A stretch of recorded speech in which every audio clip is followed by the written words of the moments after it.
Here are Modern Warfare 3 Zombies 10 things that you probably have still not known about the mode. The first one up, you will be able to land anywhere on the Urzikstan Zombies map. Previously speculated by me, I thought we will be landing on the map basically chosen by the game, similar to the DMZ style, but no, it is going to be in a very similar fashion as we did see it on, for example, Warzone, where you do have a choice of landing anywhere you want. This does create a very interesting playstyle for the mode. If you don't know, there are 3 different zones inside of the game. There is the gray one, which will basically be the easiest version, so like let's say round 0 to 5 you'll be able to basically insta kill zombies. Then there's an orange zone, which is supposedly around 15-ish zombies, and then the middle of the map, which is going to be red, which is supposed to be insanely difficult, and it is considered to be somewhere around round 50 zombies. And this is where the interesting thing comes in. You'll be basically able to land in a round 50 area instantly. Kind of crazy to think about. The next one is, if you were wondering what the hell is that worm boss at the end called, it is called the Gorm Gant. The way we do know about this, the actual calling cards for Modern Warfare Zombies did actually leak before the Zombies mode got revealed. You can't really find these calling cards anywhere, but there was a certain calling card mastery section where it had like kill megatons, kill disciples, and then the last one did say kill one Gorm Gant, and that was the first tier. And considering that it's only one and there is no other zombie bosses inside of the game, that is what we can give our little tentacle guy his name. So I'm gonna call him Gorm. Ah, such a cute name. The next one is, you are going to be able to craft items, and that is outside of the mode itself. So each time that you will be exfilling, there's a potential chance in some kind of way, we don't exactly know how this is going to work, you will be getting schematics. Yeah, and you'll be able to craft things like the ray gun, which will have a cooldown, but you'll be able to instantly spawn in with the ray gun. Other things that will also have a schematic kind of like crafting style is things like perks and obviously other wonder weapons, which gets me onto the next topic. There is supposedly around 5 wonder weapons. I don't know how this is going to be true, just because there is a challenge inside the calling cards as well that did say exfil, collect 5 wonder weapons, and I don't know how this is going to work, if it just means, you know, like exfil with them 5 times, but if there isn't 5 wonder weapons, there is definitely 3 inside of the game. There is the ray gun, there is the brand new Scorcher wonder weapon, which launches you up into the sky or shoots zombies all around the place, and there is one more that wasn't inside of the trailer itself, and that is the Wunderwaffe. The Wunderwaffe is back, ladies and gentlemen, for the millionth time, but you know what, it's becoming like the brand new ray gun. It's one of those wonder weapons that we're all kind of like,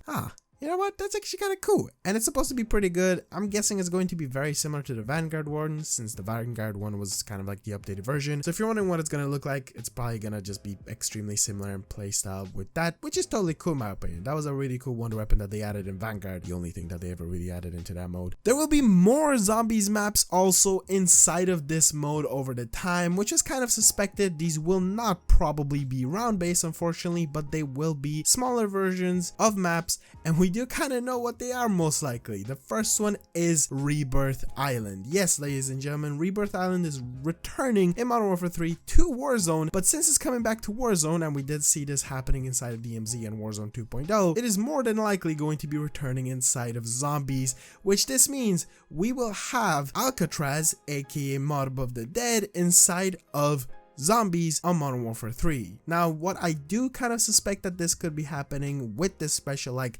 smaller version of a map, because Rebirth is a really small island. You might be able to experience round base on here. Now, don't expect normal round base. Round base could very likely be coming back from what content creators did say, but it would most likely be in a similar fashion as it was on Outbreak, where you just have different areas that you get teleported to. So I could see round base being very easily implemented into Rebirth Island. And also another map that we do know is coming back is Fortune's Keep. So those 2 maps are going to be returning and more than likely going to be implemented into Zombies, which is super exciting, and they're supposed to be coming around in March of 2024 from then on forward. So that should be around season 2 Reloaded, so that is really exciting to see. PhD Flopper is returning. That's right, ladies and gentlemen, not not PhD slider, PhD flopper around this time. That is always welcome, and the reason we do know about this is because, well, content creators have confirmed it. You can also see it in the gameplay reveal that they did show us from Activision, which is kind of crazy that a lot of people missed that until recently, and also because we do have the feature of being able to slide and flop,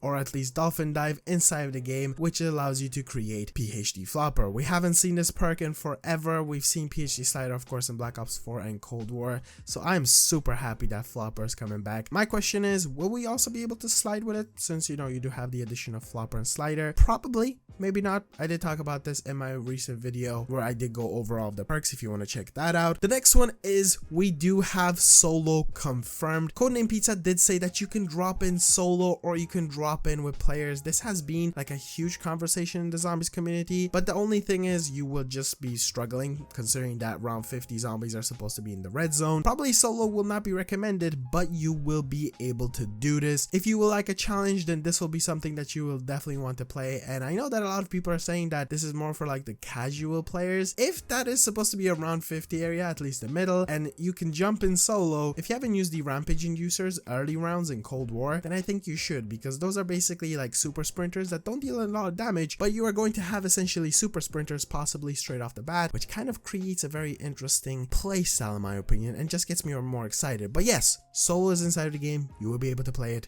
Don't worry, it will be difficult. They are supposedly going to try to make it more friendly to solo players, but I'm just happy that I'll be able to hop in all by myself or with players, which also, I guess a little tease here, I will be playing with a lot of you guys. So viewers, if you want to be maybe in future streams, future videos playing with me, join our Discord server, as whenever Modern Warfare 3 comes out, I will be playing with as many of you as possible, as I will need help. Please, I have no friends. There will be also buy stations. So from what I've heard from Codename Pizza, I did get a lot of this information from him. So if you don't know who Codename Pizza is, that is very weird. Definitely go check him out. He's one of my like favorite zombies YouTubers. I've watched him for like ever. But also, he did confirm that buy stations are coming inside of the game, which we did kind of already know. We don't know if there'll be a trading system, since we do know that points will be inside of the game, aka essence, not money like in DMZ. So it isn't exactly DMZ-fied, or whatever you want to call this. But yeah, buy stations are inside of the game, so that's probably one that you didn't know about. There will be also weapon crates, so similar to DMZ where you were able to go to a certain area, get a weapon crate and exfil with it to get rewards over time. Those will also be returning. We don't exactly know how this will work, since the whole idea of weapon crates inside of DMZ were, oh, there's other players that can literally kill me right now and steal this off of me. That's kind of terrifying. Whereas now you won't have this. There's a possibility that these weapon crates will just be located in maybe the red zone. Maybe you'll be only able to get them when the storm closes in, because there will be a storm feature inside of the game. It's very interesting. And then other one that I find very interesting, whenever you complete a world event or world quest, which you can basically pick up with your phone, you will be able to put your hand as a player inside of the game through a portal where you will be getting rewards from it. So there is a point